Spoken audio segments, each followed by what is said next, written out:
We just live right now, man. It's going down, excited for the season. You know, we coming off a playoff win.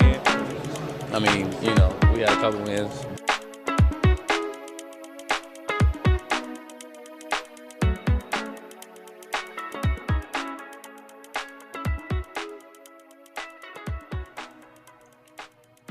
Hello, and welcome to Diaries, a Milwaukee Bucks podcast presented by us, the staff of Brewhoop, here for a somber emergency podcast episode that, if you're a recent listener of the podcast, you would know we did not necessarily expect. My name is Riley Feldman, one of your usual co-hosts, joined by my other usual co-host. We're, 72 hours removed, just about, from our last podcast, sweet summer children that we were, thinking that the most we were getting was the Marjan Beauchamp salary dump. No, it's the end of the Khris Middleton era. It's a big deal. Foundation shaking for the team.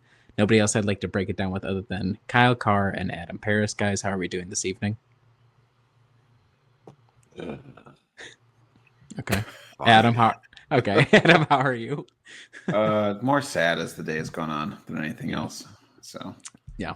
When I said, okay, obviously Khris is gone, we're gonna do a podcast tonight. There wasn't really a need to come up with a true outline. I think the way that we're gonna kind of do this is it's gonna be waxing poetic, bit of a eulogy, trying to take it all in. We can get into the details of the trade, the pros or cons of it later on in the podcast, but I think the most appropriate place to start is, you know, Khris Middleton. Obviously, like, this is the end of the tenure. Don't even let's not even start with just like favorite moments of him on the court. Just like, Kyle, impressions, thoughts.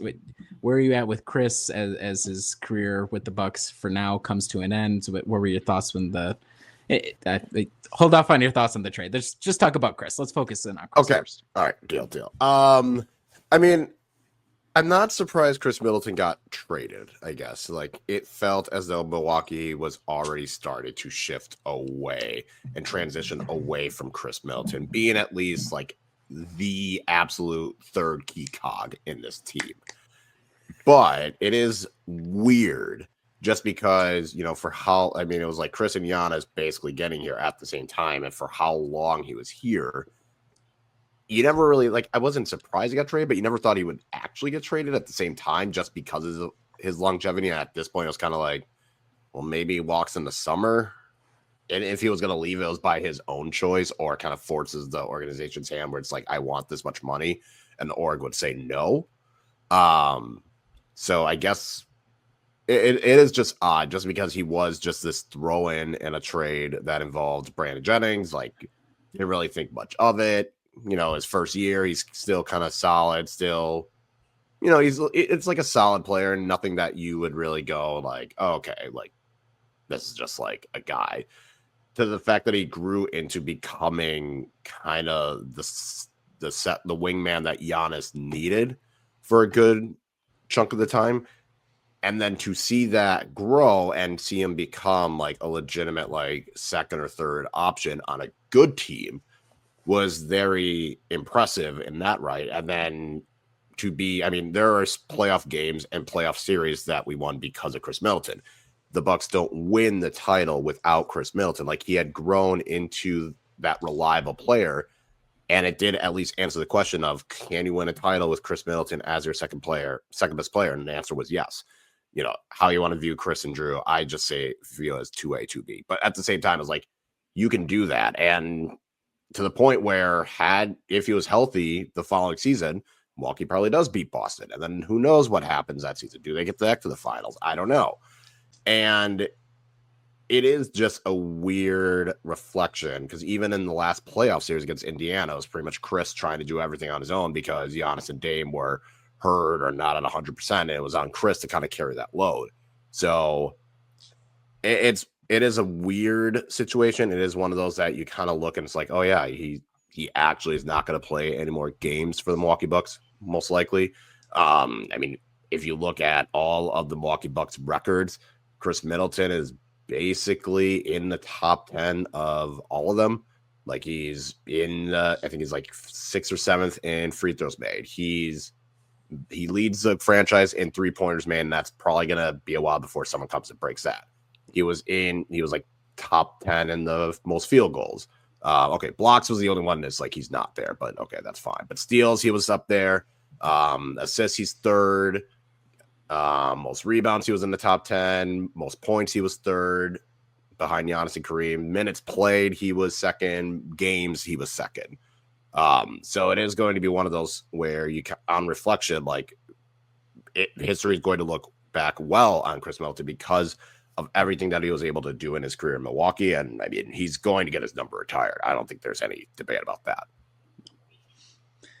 Adam, for you, I mean, so you kind of had also a unique position as the guy, one of the co-managing editors of the site. Was he before and did he outlast your tenure? That's how permanent Khris Middleton was with the team? What, like, he was there before you showed up as the guy running Brewhoop, and he survived you after you stepped away from running Brewhoop. So what were kind of like your thoughts, since you had a unique perspective covering him as well? Yeah, it's like I said, it's felt like more sad as the day has gone on. Like I've found ways to rationalize the actual trade in my head, which we'll talk about later. But he was one of those players, right? Like I really became a fan of the Bucks really strongly, like when I was starting much more so when I was in college. So very soon after that, that's when Giannis was drafted in 2013, and then you have Khris, right? And it was something that my roommate and I would go crazy about. And so it's kind of, you have the Giannis and Khris connection all of those years.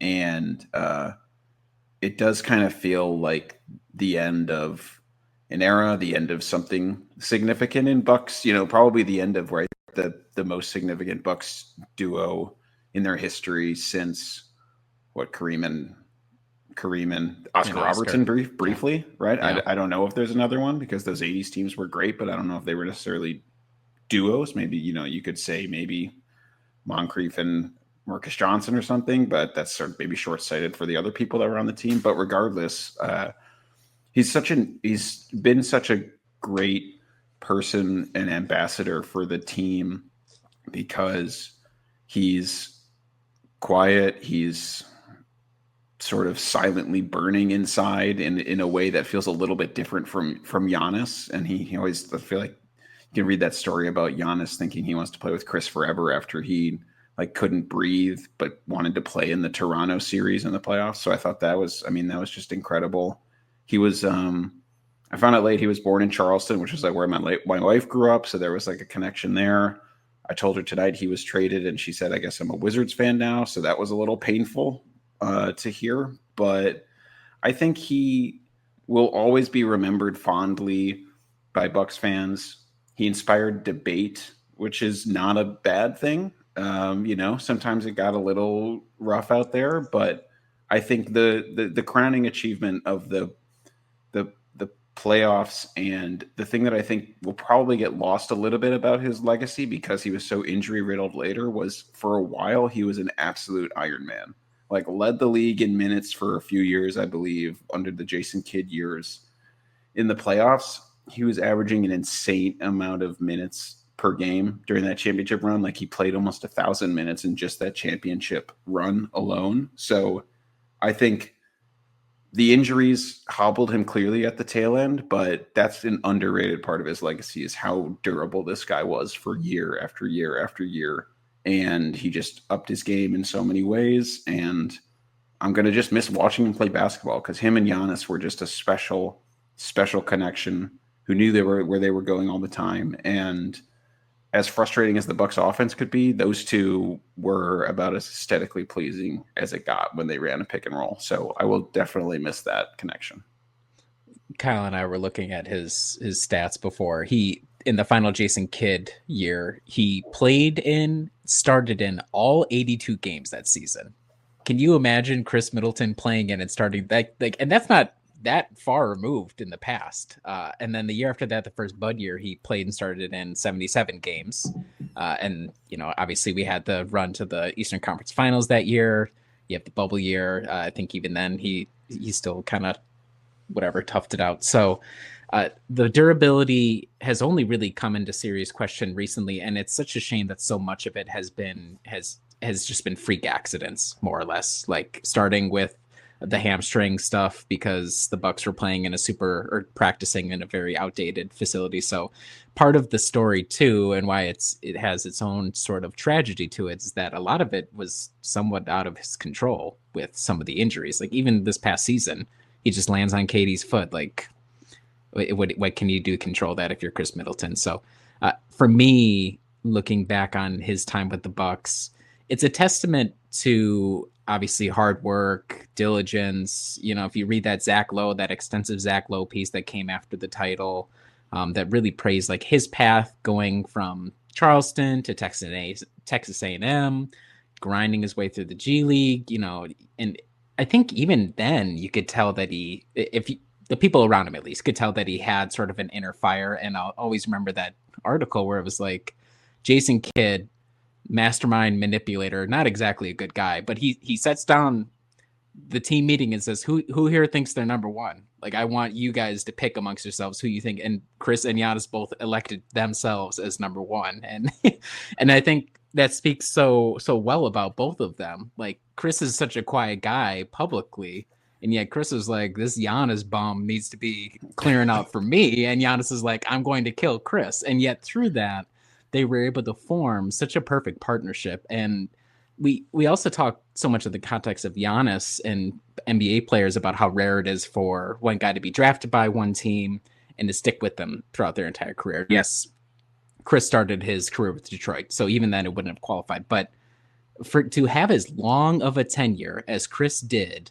to build himself up the way he did, and to be a key piece, and a guy who made himself so important to the team that through all those debates, through like the first round of Khris Middleton wars, it was still, he was more valuable to the team than he could be anywhere else. And there was an acknowledgement of that from both the team and the player.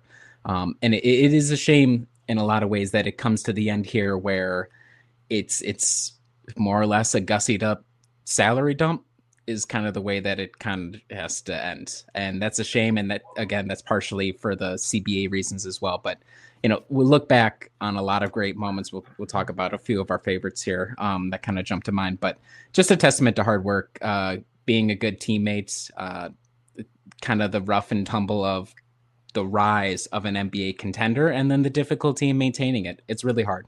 It's harder than ever to maintain being a dynasty, and Khris is unfortunately one of those casualties right now. So that's kind of where my thought was at. And then I mean, have you guys been emotionally ready for this? I've been emotionally ready for this trade, for not this specific trade. I didn't pick these names out of a hat, but I've been emotionally ready for a Khris trade for a little while. I think maybe earlier than most, but you know, it's kind of, where are you at with that in terms of preparedness for this moment, I should say? I would say I was pretty prepared. Like I said, like the idea of Khris Middleton and trading him was not something that made me go, whoa, we can't do this. Like, I was never on we can't trade Khris. Like, even last year, I was thinking, like, maybe you got to trade Khris. And hell, there were times, were it not for the title, I was in we might have to trade Khris after 2021 when things were looking rough. I was like, oh, no, Budenholzer needs to get fired and Khris probably needs to get traded. Like that, I was at that point. So I would say I was pretty prepared, because I felt like, as Riley and I have discussed, there's only one player who could really sit here and say he is a Buck for life. And Khris was very, very close, but even he could not be guaranteed that luxury. But yeah, I think this year and last year were kind of like the 2 years where I was like, yeah, trading Khris could happen, and like it'll be weird, but I mean, if it's for the best of the franchise, like you kind of have to do it if it's like for the good of the franchise. This trade was not for the good of the franchise, but we'll get into that in a minute. Yeah, we'll get into that in a minute. Adam, you actually you were the one who prompted this question a couple weeks ago when we did the trade Bonanza Palooza podcast, and you posted to me and Kyle, like, would you guys be okay with trading Khris? And you said you thought you were kind of in that same place as well. Have you been sort of in that place for a while, or is that kind of a conclusion you've come to in somewhat recent circumstances with the team?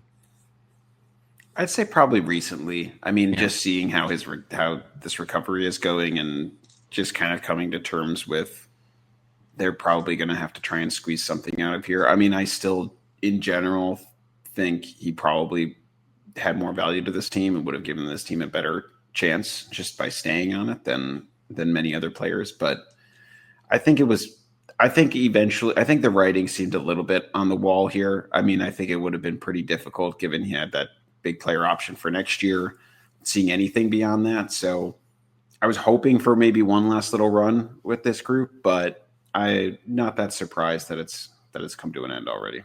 Yeah. Well, I would like for us to talk about favorite Khris moments if you guys have some off the top of your head. I before to give you guys some time to kind of think through some stuff.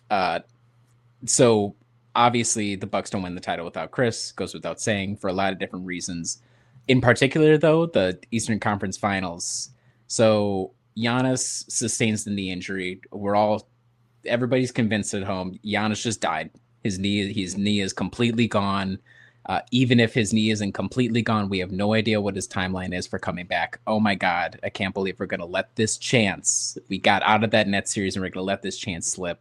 And a lot of guys stepped up the rest of the way to get the team over the hump and into the finals. But Khris in particular in games 5 and 6 was brilliant. Game 6 especially, I believe, was at 27 points in the second half in a game that the Bucks were in, but it was like, oh, I don't know. And then he comfortably takes over in the third and fourth quarters to punch the ticket that, quite frankly, I mean, the possibility was always there with Giannis, but you don't get there until you actually get there. And Khris Middleton was the reason in that specific game that the Bucks were able to get there. So as we go through different Khris moments, I think game 6 at the Eastern Conference Finals needs to be up there for quite obvious reasons.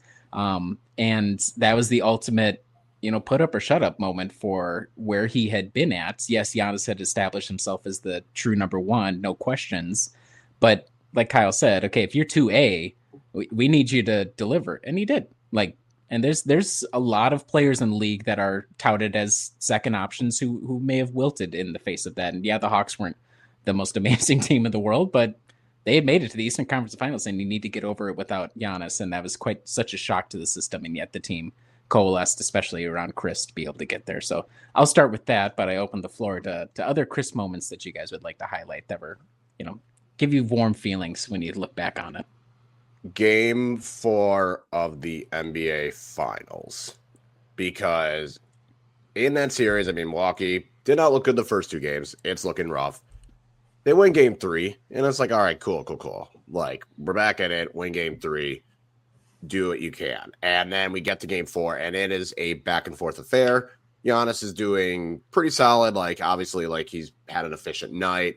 Drew Holiday was absolutely terrible that game. I think he shot, like, absolute garbage. I think, and did not, like, he was doing his job on defense, but offensively he was 4 of 20. I got it pulled up here. Yeah, 4 of 20. Yeah. So Drew was terrible offensively, but then it got to Khris, and Khris was just matching Devin Booker shot for shot, and it was Khris Middleton who made the big plays that were needed at that game, because we got to remember Milwaukee was down like 9 points or something they were down going into the fourth quarter, and it was kind of like Khris was part of that. Khris and Giannis were kind of the two that were doing it, but especially when it got late, he was the one that got the steal. He was the one that was basically pulling all the strings.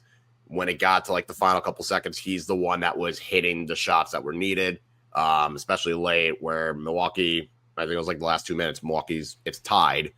And then Khris himself rattled off like 9-10 points in a row or something like that. It was Khris Middleton pretty much deciding, I'm going to close this game out.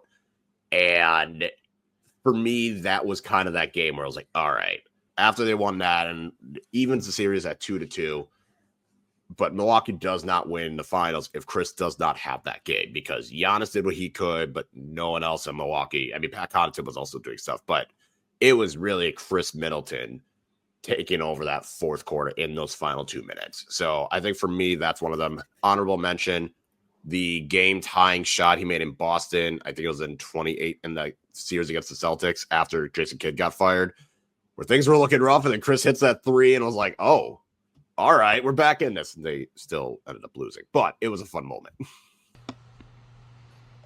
I think for me, it's hard. It feels like it's always the title run. I would go maybe I feel like burned into my brain is the sort of slow pivot step back in game 7 against Brooklyn that he hits like in the middle of the lane in overtime as they're like scrambling to get any points at all.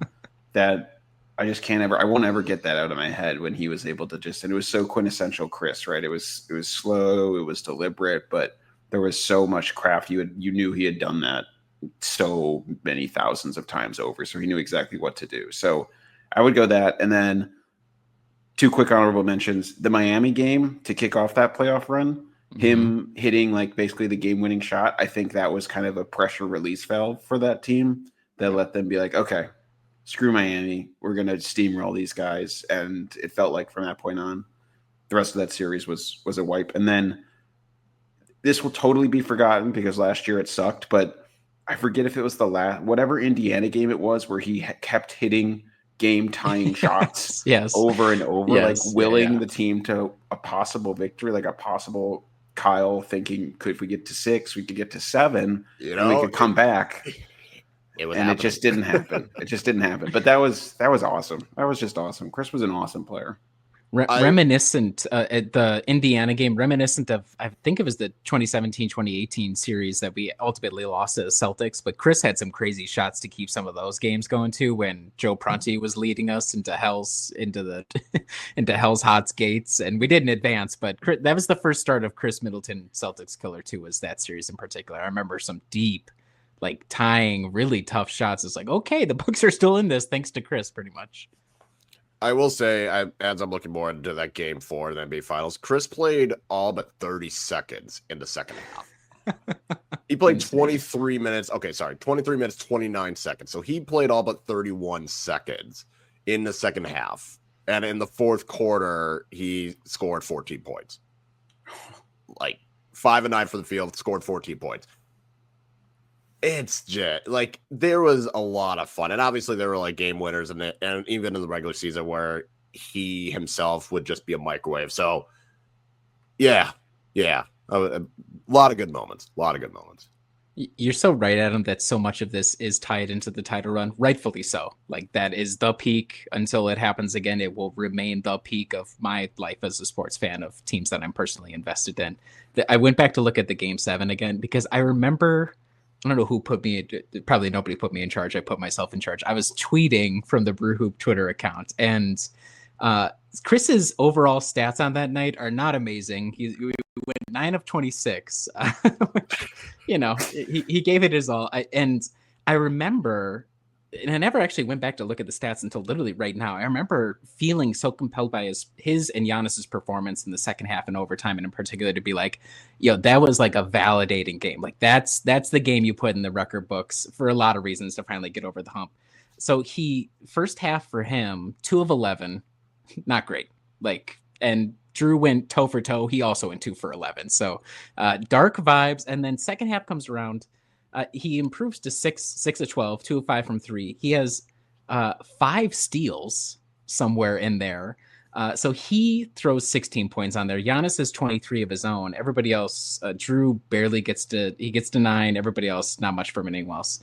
So I just recall in the moment being like, that's the statement game. And that second half and the overtime is the statement for those two guys. Like it was those two guys and Drew's defense to get them over the top. And it's validating now looking at it and be like, yeah, Khris did earn the hell. Yeah. Did he suck in the first half? Yes, but he didn't shy away from it. He was like, look, I'm going to have to keep shooting or we're not going to win. And they won. He played the most minutes of anybody. He played 52 minutes that evening. He played more minutes than Giannis that night. Like, again, folks, think about the context of that. That was 4 years ago. Khris was out there legging it for 52 minutes with the season on the line. Mike Budenholzer's job is right there. I thought that everything was over, and they made it happen. And Khris Middleton is going to have a huge part in that, in any sort of memory you have of the greatest moment of the 21st century Bucks. And like you said, Kyle, you have your specific moments, and then also just his style of play. Like, there were times where it could be a little annoying, where it would be like, oh man, old man game. But when it was on, the footwork, when he got the mismatch, there's a lot of people who lament the end of the mid-range game in the NBA. And Khris said, what do you mean the end of the mid-range game? I am the mid-range game.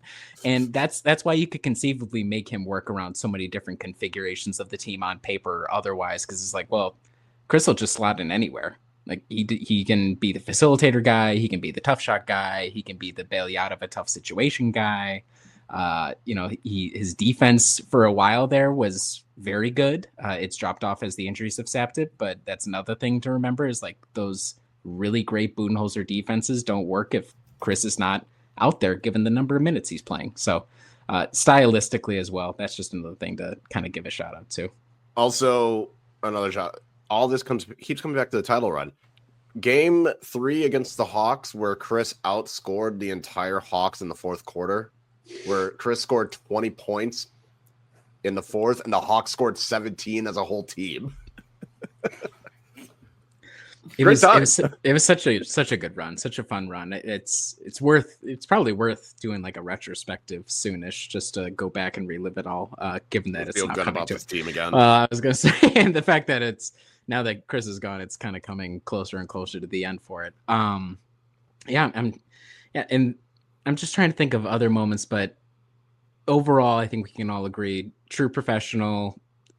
Obviously, shout out to John Hammond for I'm not sure how much value he put on Khris in that deal, but I am willing to suspend disbelief and say he put a lot of value on it. So shout out to you, John Hammond, for giving us the pillars to so much success, and then to John Horst for building around that to get them to the title, and to Khris personally for all the blood, sweat, and tears he put into the team. There were some articles that sounded like, it was agony for him to get ready for the season, to leg it out as it went along, and up until very recently, you could say he was still out there as an extremely viable option, and unfortunately, like we said, it kind of came to a close on a little bit of a down note. Any other Khris thoughts? There'll be more time for it in the future. Khris is not dead. He's gonna be okay. I think, did he score his highest individual scoring night? Was it against the Wizards? Is that correct? I want to say it was a him versus Bradley Beal shootout in I want to say the 2020-2021 season, although I could be wrong about that. But I think it was against the Wizards, so maybe there's some sort of poetry in that. If you're really looking for, he scored 51 points against the Wizards. Okay, in yes, 2020. Okay, there we go. If you're looking for the thinnest of possible silver linings, there's some sort of symmetry going on here as we send him to basketball Siberia. Any final thoughts on Khris before we start kind of tackling into a little bit of the trade right now? No. His jersey will get put in the rafters. 22 will be in the rafters. So. Yep. Buck for life. It's not in his control now, quite obviously, but no matter what happens the rest of his career, he'll be remembered exclusively as a Buck. So, also, Khris Middleton has partial ownership in the NBL team, the Brisbane Bullets. Shout out to Brisbane, who has been critical in Chris's success. Great run. Anybody remembers when they look back on Khris, it'll all be Bucks. So thank you for everything, Khris. Obviously you're not listening to the Dear Diaries podcast, and I respect that, a lot of that. I can't imagine the flight commute from Milwaukee to Washington, D.C. you're going to be loading this one up. Maybe if your people listen, I don't know. It always kind of feels slightly cheesy being a basket blogger, sending out a heartfelt thank you to a professional who has no idea I exist, but that's the nature of sports. Okay, let's talk about the deal that we're here because of. I'm just going to run through the details real quick. The main components, and so what we're going to do is I'm just going to line it all up as much as I can, and then Kyle's going to go, and then we'll just kind of see where we go from there. So Khris Middleton out. AJ Johnson, recent first-round draft pick, also out. In Kyle Kuzma, Patrick Baldwin Jr., Sussex Hamilton, Sussex Wisconsin Rise Up. Obviously, it doesn't really matter at all in the deal. In terms of picks, without getting too complicated about it, essentially the swaps are the Bucks will get the second most favorable Wizards pick in this upcoming draft. Second most favorable second round pick in the 2025 draft because the Wizards have a bunch of those. And then the Bucks have swapped their first round pick in 2028 with the Wizards. However, the Trailblazers own that. So the way that draft will work, assuming the world still exists then, is the Trailblazers would get the most favorable first round pick. The Wizards will get the second most, and the Bucks will get the third most out of all those. I could talk about Kyle Kuzma, his contract, all those sorts of details. We can get into that. The main thing short term right now is that it gets the Bucks under the second apron, which opened up the ability for them to aggregate and then kind of gives them potentially more flexibility in the summer. But that's for a future podcast. Kyle, please go ahead. This is such a stupid trade. Like, I've already said, like, yes, I'll be okay with trading Khris Middleton. But we thought we were going to get Zach LaVine, maybe get roped into Jimmy Butler, Bradley Beal. Those are the names that we were potentially seeing for a trade involving Khris Middleton. And we end up with Kyle Kuzma, who is not that good. Let's go over his stats as of this season. Right now, he is averaging 19.7 points, and you're thinking, oh, that's not bad. You know, he's averaging 7.5 rebounds. He's shooting 42% from the floor on 18 and a half shot attempts, and it's even worse. He's currently shooting 28% from three. In his career, he has shot 33%. His best year was his last season with the Lakers, where he shot 36%. That was more or less an anomaly. So we're not looking good there. Everything's looking bad. Then you get Patrick Baldwin Jr., who I don't care if he was born and raised in Wisconsin. He sucks. He's not good. He's not getting any playing time with the worst team in the league. So that's not really an encouraging sign either. But I think the part that bothers me the most with this trade is this feels like nothing. There is no plan. This is not going to help the Bucks in the short term achieve whatever goals they're trying to reach. It's not. Kyle Kuzma is not going to help the Bucks win the title. Kyle Kuzma is not better than Khris Middleton. It's just crap on crap. It makes you think, oh, this is okay, fine. We're punting on this season, but it can set it up for the long term. But Kyle Kuzma is not a player that you're going to want to have like as a key component when you're building around Giannis and Dame this next season. He's not that good. And then on top of it, you throw in AJ Johnson, who you just drafted 7 months ago. And we all knew, okay, he's probably going to be fine in a couple of years down the road. So is doing this, including him in this trade, basically saying he's not going to be worth it? Which then raises questions for John Horst of why did you draft him in the first place? If you knew he was a project, why are you giving up on the project 7 months in? There's no long-term plan with this deal. There's no short-term plan. There's no long-term plan. And I don't know what John Horst is trying to accomplish besides getting under the apron, which, hooray, you could have done that by doing a better trade. And I think that's the problem is the more I think about this trade, the worse it appears because it doesn't help Milwaukee in the short term. It doesn't help Milwaukee in the long term. It just makes things crap. And Mitchell put it in the chat. He's a meh scorer. Granted, he was on the terrible, terrible Wizards, but he's not a good scorer. He's a meh defender. He could do well shooting the ball at the basket, 0 to 3 feet, but he only takes 20% of his shots, doesn't create his own shots, takes a lot of above the break threes, which is not good when he is not good at it. Efficiency has always been crap. He's going to be better than Khris, but I mean, better than Khris is literally just being a warm body that can move at this point. So what the hell is this deal? This does not inspire confidence in any way, shape, or form. I said before the trade, literally 24 hours before, if John Horst makes this trade, he needs to be on the hot seat, and John Horst is on the hot seat because all you're doing is taking a gamble to get below the second apron. And if you don't do anything, granted, by the time this comes out, maybe John Horst will have made another trade. But that trade doesn't seem like it's going to be that promising either because you just got a bag of crap for Khris Middleton. And no, it's not Khris Middleton and old, but you can't tell me Khris Middleton is worth Kyle Kuzma. Like, this is ridiculous.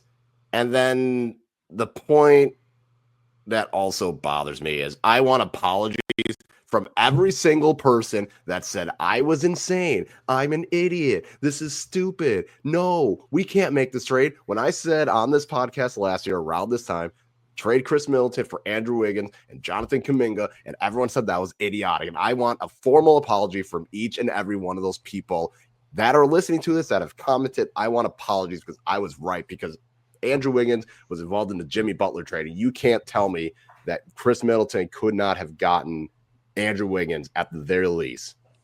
I want apologies because I was goddamn right. Just like I was goddamn right when I say Khris is probably better suited as a six man. And I was goddamn right with this idea. And now what do we get? Kyle effing Kuzma. I'm done.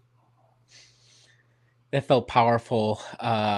Before I make Adam take his traditional and unwanted role as the counterpoint guy defending Kyle Kuzma on this podcast, which is the main reason we keep bringing him back, because he's willing to do the hard work of grounding you and I.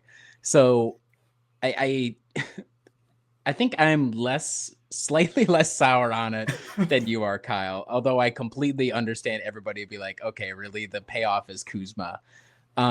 To me, this is just essentially them punting on the season, more or less.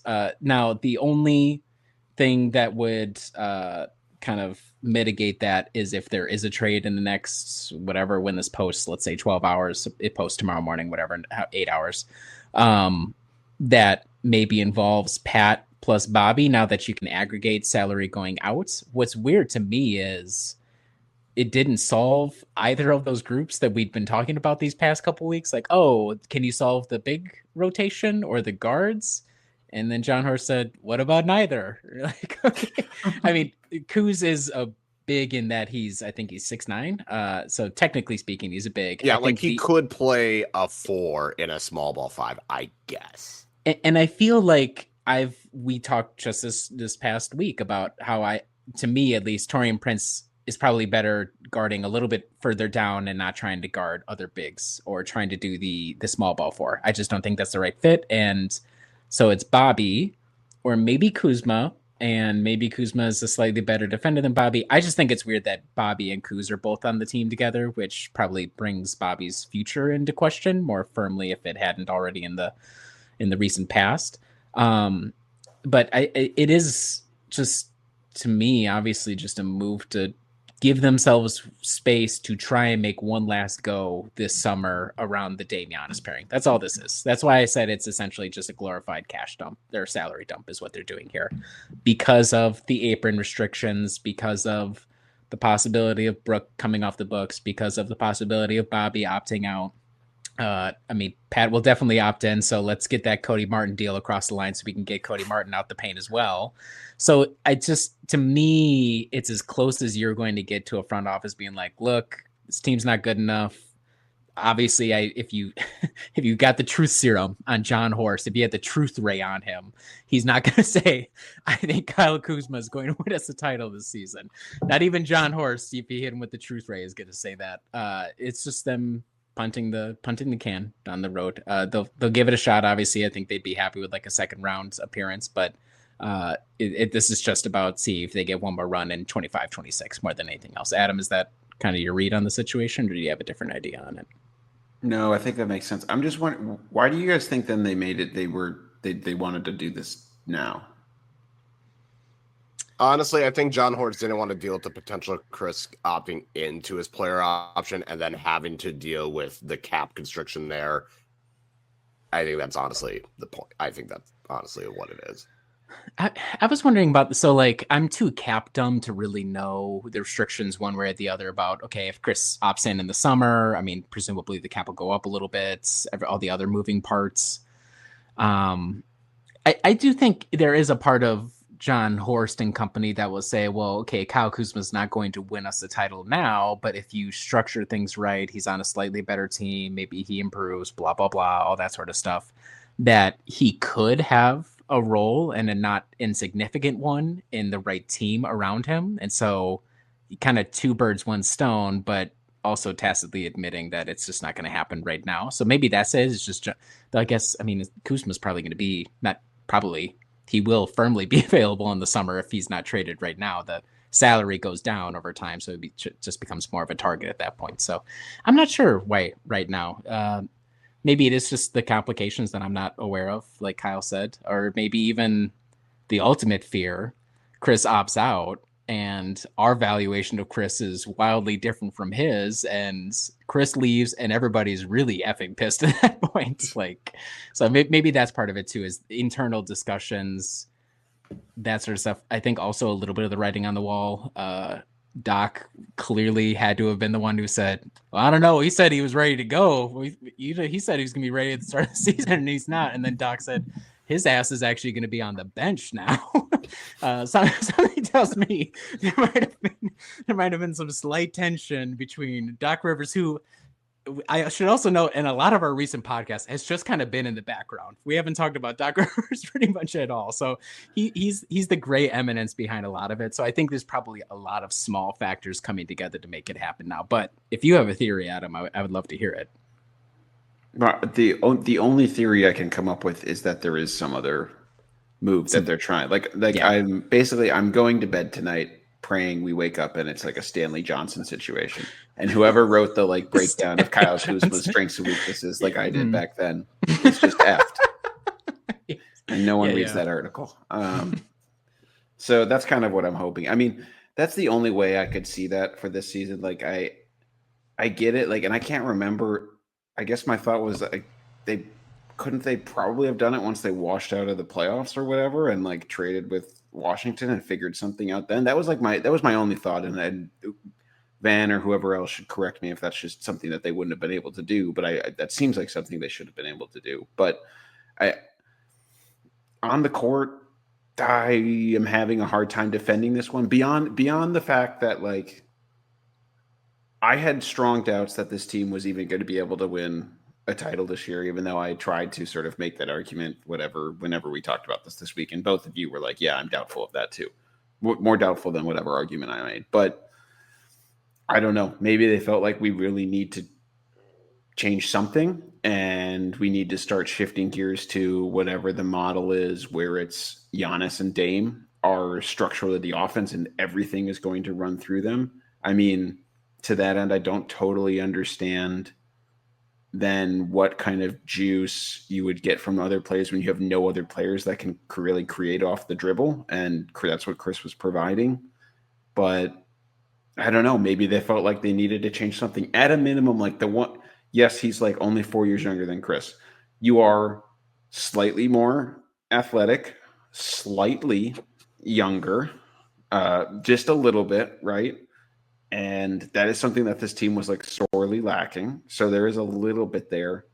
Again, I mean, from a pure basketball standpoint, I have a hard time defending what we got back in this trade. It seems like what Kyle said. It seems like a salary dump, right? Like my only other thing is, are we completely? Obviously, I would have wanted someone better than Kyle Kuzma, but if the Bucks had to give up basically a first-round pick in AJ Johnson and then a pick swap, I mean, they're basically just dumping Khris's salary. Like, were we over-inflating what we thought the Bucks would be able to get back in this situation? Like, are other teams just viewing that as like a toxic contract because he's going to opt into like $34.5 million and he barely is playing? I've had no misconceptions about how not valued Khris is to other teams. That's why I say every week, that's like the subcode to me being like, Khris is so much more important to the Bucks than anybody else is. Khris doesn't have a market anywhere. Who would trade for Khris Middleton? And if it's the situation, and I don't want to go dark, but like if now you put Khris behind like a screen and you come to me and you're like, hey, so we got this player, you know, he's kind of in his 30s, he's going to make $34 million next year. He's probably going to opt in, but he's had injury troubles, availability issues. He's not a good defender anymore, but like, you know, he could be like a good third option on like a title team maybe. And I'd be like, what would I trade for that? I'm not really sure what I'd be going for. So I definitely have never had misconceptions that Khris is like an amazing trade asset, especially these past couple seasons for obvious reasons. So I'll let Kyle answer first, and then I have something else on the picks and AJ Johnson. But you go ahead first, Kyle. I mean, You could have gotten something better. Like, I can't believe that they didn't get anything better. Like, and we say, like, maybe other teams don't value Khris Middleton. I just saw Jimmy Butler get traded for Andrew Wiggins and, like, 20 role players. And then he gets a new contract with said trade. I just saw Luka Doncic get traded for Anthony Davis, and that's it. Zach LaVine, Chicago got nothing for Zach LaVine. You can't tell me there wasn't a better deal out there. I'm not convinced. Well, okay. I think I do not think John Horst is a bad GM, but I think at this point we could probably say he's probably not like a top elite GM, because these trades, the ones that we're kind of losing or saying we're losing, are starting to mount up a little bit more, right? And I mean, yes, I was praying that maybe, hopefully he can pull it out of a magic or rabbit out of his head. Maybe he still will. So I'm going to give him time, but this one wasn't really it. And the other thing I will say is, what the Wizards fan that I have at work, a Wizards colleague, was even more depressed. I will say that's what it says about this trade, is he's like, yeah, this is an absolutely awful trade. It is almost like worse for the Wizards, right? They're literally just getting like someone who's barely going to be there will leave. And I guess they're getting AJ Johnson, and that's kind of it. And he was like, yeah, this trade sucks. They like lost the trade on the grades, and we're all completely irate. So I feel it could like always be worse. I don't know. I feel like if I was a Wizard fan, I'd be like, we are free from Kyle Kuzma. Thank God. That's true. That is a good perspective.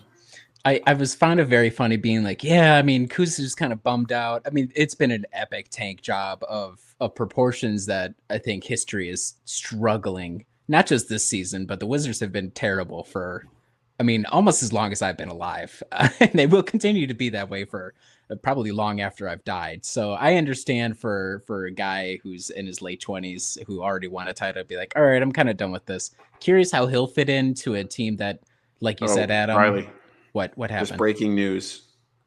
The Knicks are trading center Jericho Sims to the Milwaukee Bucks as part of the Bucks Washington Wizards Kyle Kuzma deal. Okay, so this is a Jay Sean Tate situation all over again. I cannot in good faith. Jericho Sims. I cannot, hold on, let me look this dude up. Hold on. I cannot in good faith whatsoever say. Okay, wait, Riley, you should maybe like send Jack a DM right now and see if he can hop on this to enlighten us about. wait, Jericho Sims. Jericho Sims, who has played 39 games, started 5, 10.8 minutes per game. 1 point. He's a big. You know what? Okay. Fine. He's a big. I just assume Jack knows him because I assume Jack knows like every player in the history of the G League and NBA right now. He's 26 years old. You know what? It's better. You know what? He's a young enough big. Hold on. I remember the first Knicks game. I remember kind of thinking like, this guy's got a little something. I mean, I cannot extrapolate that to anything, but I kind of remember being like, yo, why can't we have a guy like Jericho Sims? So actually this trade is a win. We won the trade, guys. We did it. Like, you can't believe John Horst John Horst redeemed himself. No. Wow. Okay. Well, that's I can't, again, in good faith, I can't give you any analysis outside of I recall him being gigantic, and that is good. Okay. So it's part of the Wizards trade. This is amazing. We've never had live breaking news on the podcast before, so we're kind of shopping this as we go. Does it say are there any other assets going around for that? Maybe I haven't seen anything else yet. Because so the way that it would have to work, right, is so the Bucks would need to get under the second apron to be able to take back more salary than they're sending out. Though I guess they're still okay. Okay, I think they should still be okay given the difference between Khris and Kuzma's contracts. So interesting. Who's getting cut? Because now you're gonna have more players. It's got to be Patrick Baldwin all day long. He's getting sent somewhere else. Yeah, we don't even have to talk about him, quite frankly. Right. So I think it would be Pat Baldwin. Interesting. Okay, so a young big. So That tackles a little bit. I cannot, again, Jericho Sims is not going to win us the title right now, but we've been begging for the possibility of a young big. So maybe more analysis on that part of the deal at the weekend. Wow. Kyle, any Jericho Sims thoughts? Or is it Again, Tatum? he is young and he is a big, so it ticks some of the boxes I was looking for. I don't know anything about this. I don't know anything about this dude to give any analysis, but he did tick some of the boxes that I've been looking for. So that is a good start for him. Okay. Wow. That's amazing. Jeez. It's a ringing endorsement. Yeah. You know what? Here we go. After being super negative, I feel like that's me saying he ticks the boxes of what I'm looking for is as good of a compliment as he can get. John Horst his ears were burning when I was saying that criticism of him. The Bucks are sending DeLon Wright and cash to the Knicks for Jericho Sims. Oh my God, this deal's gotten so much better. I take it back. I take everything back about John Horst. John Horst is a wizard again. I fucking love that guy. John Horst, his one tick, his thing that he can't get over is he has to sign a journeyman point guard who has clearly, as soon as they arrive here, are done. They're completely done. And then John Horst is be like, sayonara, you're going to, hey, go. Honestly, it's impressive Javon Carter was as good as he was. It's true. He was so against the grain for John Horst, veteran PGs. Okay, well, thank you, DeLon. Going to be less of a segment on you in memoriam. I had him in my 8-man rotation. It's a big. You know, my DeLon Wright memory was the time that he completely passed up shooting threes, but instead made a beautiful pass to Torian Prince for a corner three. That is the highlight. Okay, so here's my point. After the Jericho Sims, DeLon Wright bomb that just got dropped on us. So I was going to ask you guys, interesting, AJ Johnson out. I'm a believer. I kind of, though, was thinking the other night against the Thunder is like, okay, AJ hits in 2 to 3 years and Giannis is 32, 33. How ironic is it that the Bucks will have a speed demon point guard and Giannis will be slowing down in the open court? And it's like, okay, well, that match doesn't really work either necessarily. Or it could, but so I'm not as busted up about that. I mean, clearly John Horst had to have known Doc had zero interest in even playing any of these guys. I wonder if we had drafted like a Chris Dunn, if Doc would even play him, or if it'd be another like, nope, we got Torian already, we got Gary Trent. So maybe John Horst is like, I'm just going to stack promising young upside guys and try to flip them at the deadline.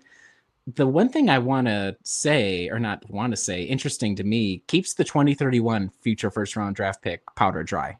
Either for the next however many hours at the deadline or into the summer.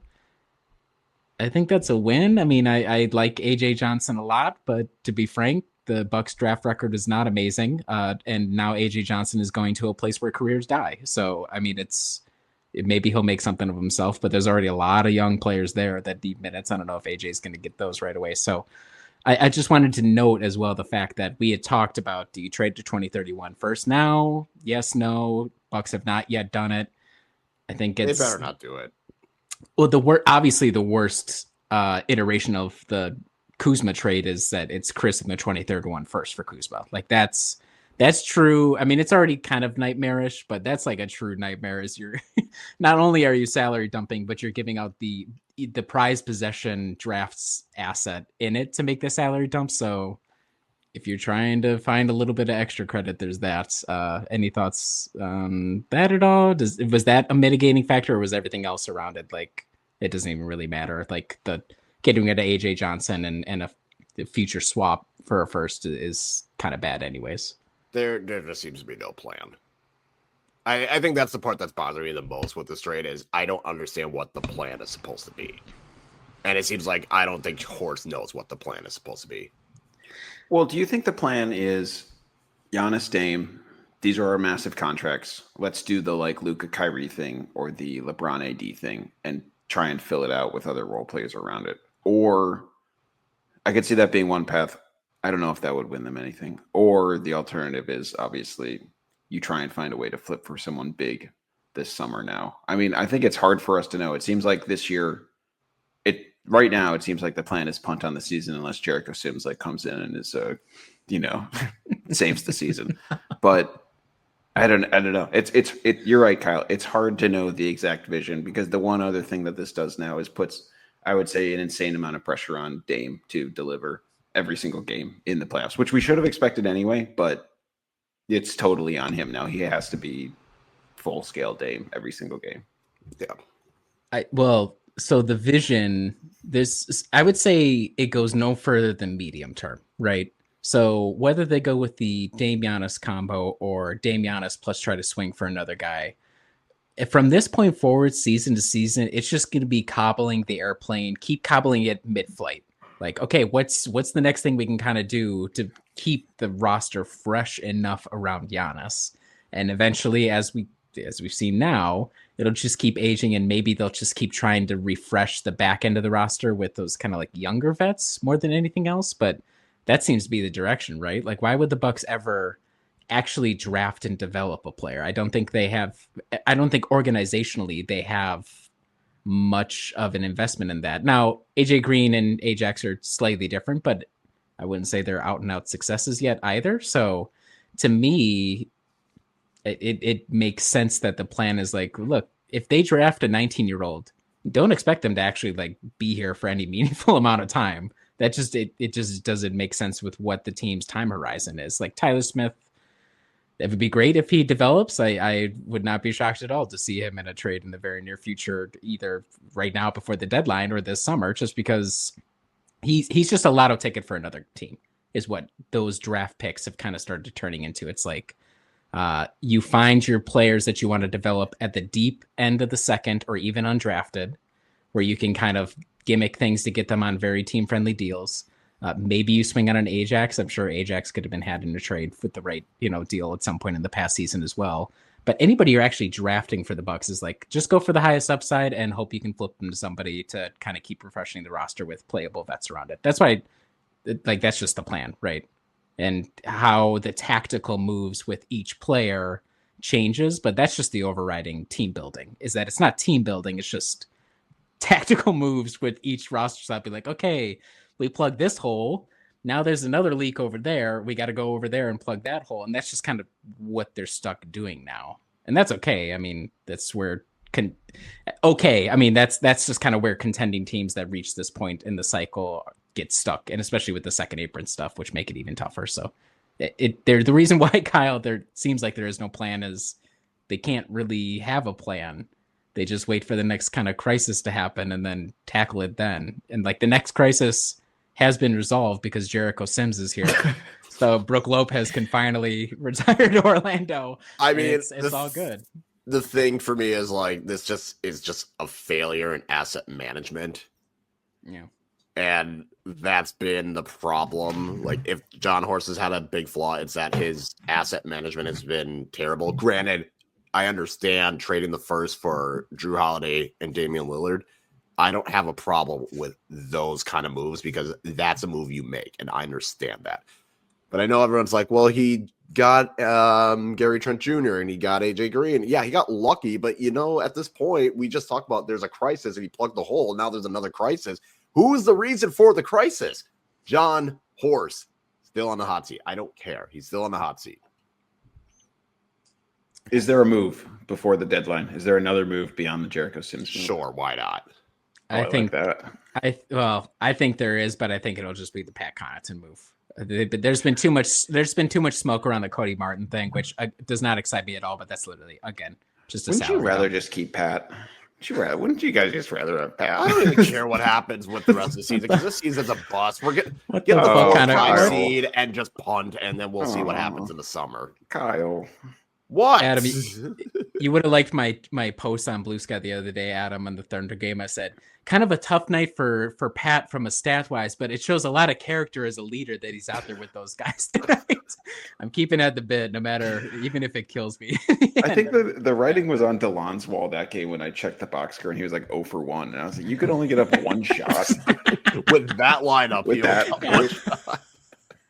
And it wasn't a good shot either. I remember I was like, oh, he shot a 3. And I think he airballed it. I was like, oh, yeah. The writing's been on the wall for DeLon since like game 2. So, he's a definite revenge player. That's going to be the funny thing. That is probably what's going to happen. It's going to be a revenge DeLon Wright game. And I'm going to be like, where was this all season?